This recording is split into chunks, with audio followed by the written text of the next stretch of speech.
Hi friends, నేను మీ సాయి ప్రసన్నని. ఈరోజు మన ఛానల్లో మనకి 2024 సంవత్సరం ఉగాది పండుగ ఎప్పుడు వచ్చింది, అసలు ఉగాదిని తొలి పండుగ అని ఎందుకు అంటారు, కాలాన్ని గుర్తు చేసే పండుగగా ఎందుకు చెప్తారు, అసలు ఉగాది పచ్చడి తినే ముందు మనం పఠించవలసిన శ్లోకం ఏంటి అన్న విషయం గురించి తెలుసుకుందామండి. అంతకంటే ముందుగా మన ఛానల్ని ఎవరైనా ఫస్ట్ టైం చూస్తున్నట్లయితే ప్లీజ్ సబ్స్క్రైబ్ చేసుకోండి. మనకి 2024 సంవత్సరం ఉగాది 9 ఏప్రిల్ అంటే మంగళవారం అయిందండి. మనకి అంటే ఆ రోజున మనం ఉగాది పండుగ అనేది జరుపుకుంటామండి. అసలు ఉగాదిని తొలి పండుగ అని ఎందుకంటారు, కాలాన్ని గుర్తు చేసే పండుగగా ఎందుకు చెప్తారో ఇప్పుడు తెలుసుకుందాము.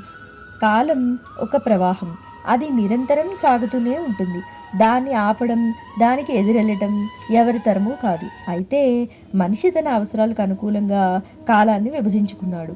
అలా కాలాన్ని పరిశీలించుకుంటూ దానికి తగ్గట్టు నడుచుకుంటూ తన బుద్ధికి పదును పెట్టుకున్నాడు. కాలానికి తగ్గట్టుగా కర్మలు నెరవేర్చడంతోనే మనిషి జ్ఞాన ప్రయాణం మొదలవుతుంది. అదే ఈ యుగానికి ఆది అయింది. కాల మహిమను గుర్తు చేసుకుంటూ తెలుగువారు చేసుకునే మొదటి పండుగే ఉగాది.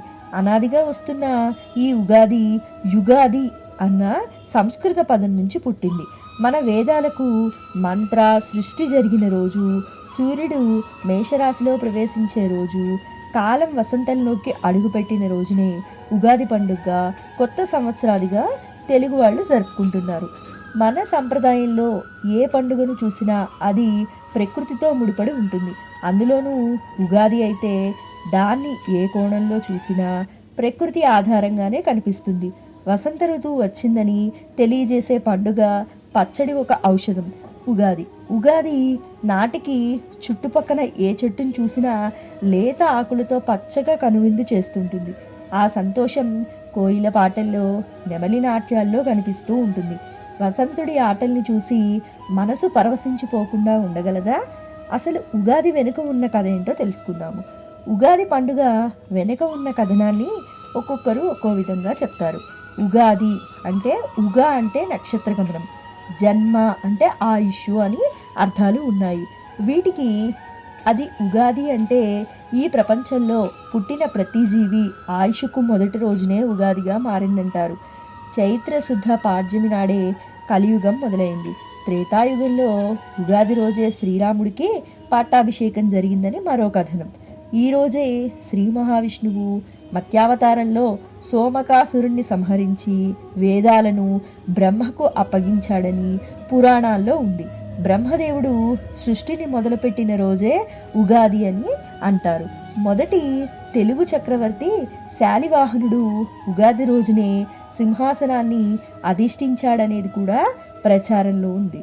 ఉగాది రోజు నుంచే తెలుగు సంవత్సరం మొదలవుతుంది కాబట్టి ఇది తెలుగువారి మొదటి పండుగగా పేరుగాంచింది. అయితే తెలుగు రాష్ట్రాలతో పాటు ఇతర రాష్ట్రాల్లో కూడా ఉగాదిని గొప్పగా జరుపుకుంటారు. తెలుగు రాష్ట్రాలు కర్ణాటకలో ఉగాది, మహారాష్ట్రాల్లో గుడిపాడ్వా, తమిళనాడులో పుత్తాండు అనే పేరుతో, కేరళలో విషు, పంజాబ్లో వైశాఖి, బెంగాల్లో పాయి బైశాఖ్ అనే పేర్లతో ఉగాదిని జరుపుకుంటారు. అసలు ఈ రోజున ఏం చేస్తారో తెలుసుకుందాము. 2-3 రోజుల ముందు నుంచే పండుగ పనులు మొదలవుతాయి. ఉగాది రోజు ప్రొద్దున్నే ఇంటిని శుభ్రం చేసుకుంటారు. తైల అభ్యంగన స్నానం చేసి గుమ్మానికి మామిడి తోరణాలు, వేపాకు తోరణాలు కడతారు. కొత్త బట్టలు వేసుకొని కొత్త కుండ కొనడంతో సందడి మొదలవుతుంది. ఒకవైపు పచ్చడి తయారు చేస్తుంటే మరోవైపు వేడివేడిగా లక్ష్యాలు తయారవుతూ ఉంటాయి. పచ్చడి, వంటలు ఇష్టమైన దేవునికి నైవేద్యంగా పెట్టి కొత్త సంవత్సరం అంతా శుభం కలగాలని కోరుకుంటారు. తర్వాత ఇంటిల్లపాది పరగడుపున ఉగాది పచ్చడి తిని తర్వాత భక్ష్యాలు తింటారు. ఉగాది నాడు తెలంగాణలో కొన్ని పల్లెల్లో మాంసం కూడా తింటారు. కోడి పుంజులను కోసి గ్రామదేవతల మొక్కులు తీర్చుకుంటారు. కొత్త పనులు, కొత్త వ్యాపారాలు కూడా ఉగాది నాడు మొదలు పెడుతుంటారు కొందరు. ఈరోజు చేసే తైల అభ్యంగర స్నానం శరీరానికి నువ్వుల నూనె పట్టించి, నలుగు పిండితో చేసే స్నానం శరీరంలో ఉన్న టాక్సిన్స్ అంటే విష పదార్థాలను తొలగిస్తుంది. కవి సమ్మేళనం ఉగాది రోజు పంచాంగ శ్రవణం చేస్తారు. ఈ పంచాంగ శ్రవణం వినడం వల్ల ఈ సంవత్సరంలో జరగబోయే మంచి చెడులతో పాటు పరిణామాలు తెలుసుకుంటారు. కలియుగంలో తిథి నక్షత్ర ఫలితాలతో పాటు రాశి ఫలాలు, ఆదాయ వ్యయాలు, రాజపూజ, అవమానాలు తెలుసుకుంటారు. ఇది జాగ్రత్తగా నడుచుకోవడానికి ఉపయోగపడుతుంది. అలాగే ఉగాది రోజు కవులు ప్రత్యేకంగా కవి సమ్మేళనం నిర్వహిస్తారు. కొత్త కవులు కొత్త ఆలోచనలు, పాత ఒరవళ్ళు కలిపి కొత్త పద్యాలు, కవితలు రచించి చదువుతారు. మరి అసలు ఈ ఉగాది పచ్చడి ఎందుకు చేసుకుంటారు, అసలు దానిలో ఉన్న మీనింగ్ ఏంటి, అలాగే ఉగాది పచ్చడి తినే ముందు మనం పఠించవలసిన శ్లోకం ఏంటో తెలుసుకుందాము. ఉగాది పచ్చడి ఈ పండుగకు మాత్రమే ప్రత్యేకమైన పదార్థం. షడ్రుచుల మేళవింపు. తీపి, పులుపు, కారం, ఉప్పు, వగరు, చేదు అనే 6 రుచులు కలిసిన ఉగాది పచ్చడిని ఉగాది రోజున విధిగా చేసుకోవాలి. సంవత్సరం అంతా ఎదురయ్యే మంచి చెడులను, కష్ట సుఖాలను సంయమనంతో స్వీకరించాలన్న సందేశాన్ని ఈ ఉగాది పచ్చడి ఇస్తుంది. ఈ పచ్చడి కొరకు చెరుకు, అరటిపండ్లు, మామిడికాయలు, వేప పువ్వు, చింతపండు, జామకాయలు, బెల్లం మొదలైనవి వాడుతుంటారు. అసలు ఈ ఉగాది పచ్చడిని తినేటప్పుడు పఠించవలసిన మంత్రం ఏంటో తెలుసుకుందాము.